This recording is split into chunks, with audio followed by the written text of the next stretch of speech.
Welcome back. This is part 2 of our conversation with Dwayne Garriss, code consultant with FEMA. You've obviously worked with lots of associations throughout your career. Currently as code consultant for FEMA, can you explain how you coordinate with the National Association of State Fire Marshals and why that's important?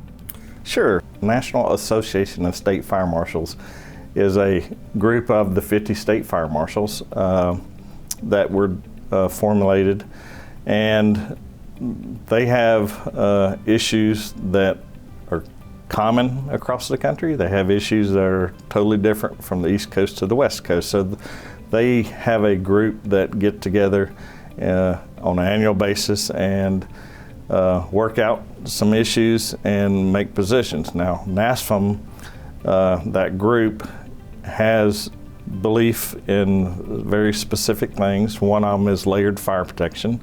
FEMA has that same goal about layered fire protection. So, we're looking for the use of extinguishers and special hazard systems, as well as passive fire protection in buildings.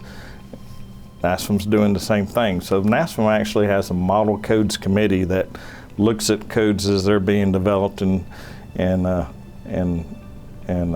processed through the hearings and code hearing processes.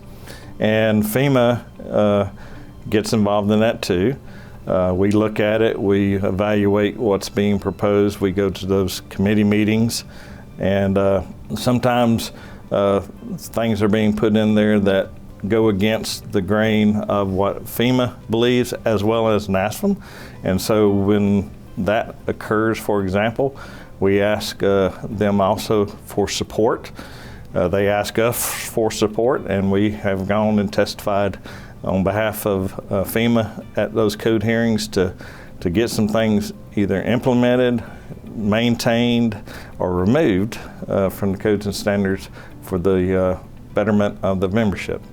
And so NASFM does the same thing, and in fact, last year we gave the Extinguisher Advocate Award to the Executive Director of NASFM now, who was Butch Browning, or is Butch Browning, but Butch was the Louisiana State Fire Marshal before he became the Executive Director of NASFM.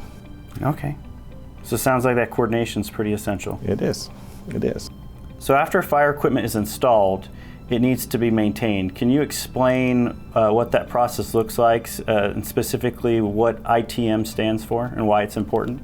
Sure. So ITM stands for Inspection, Testing, and Maintenance.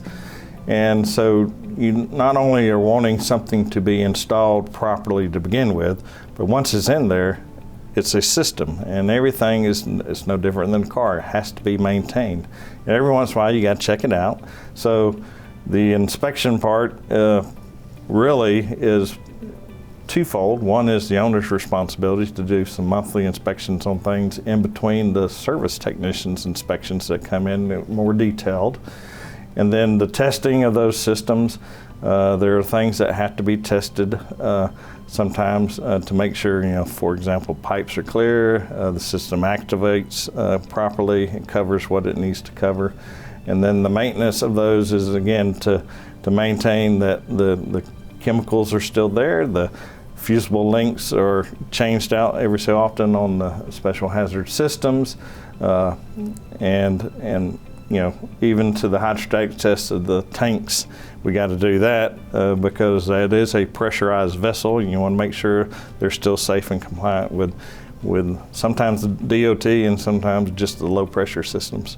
But you still got to maintain them. So the inspection, testing, and maintenance is very important to make sure those systems are operational and will function and do what they're designed to do. So you mentioned layered fire protection. Can you explain some of the systems that work together in a building to make it safe? Sure. So layered fire protection deals with active and passive systems.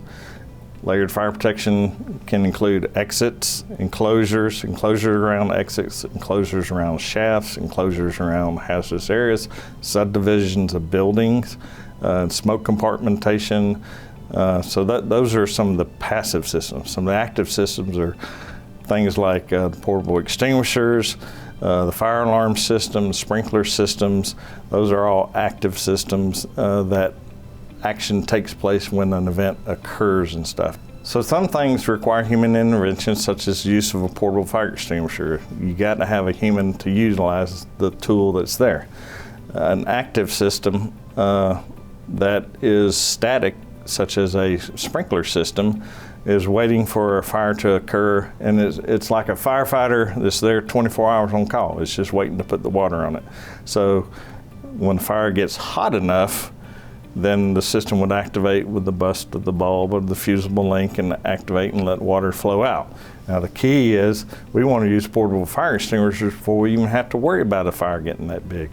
And so that's important, and that's why it's necessary, in my opinion, to have portable fire extinguishers in buildings.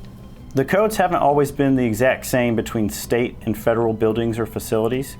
Can you explain why that is and what FEMA has done to make sure that an adequate level of safety is in place for all types of occupancies? Sure. So probably before 2019, the NDAA was modified that allowed some reduction in fire protection of the layered fire protection systems out of there.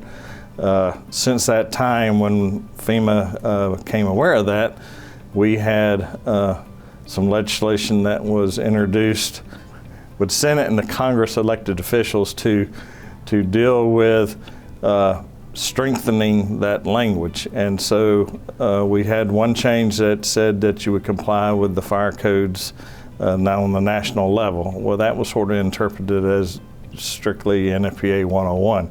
So we went back again and had it even further strengthened to say specifically either NFPA 1 or the International Fire Code. So now we're currently seeking assistance with the legislative elected officials to get the enforcement part and the actual use of what is in the statutory requirements of the federal government of the NDAA put into the UFC, which is the Unified Facilities Code, and how they implement the legislation that is already there.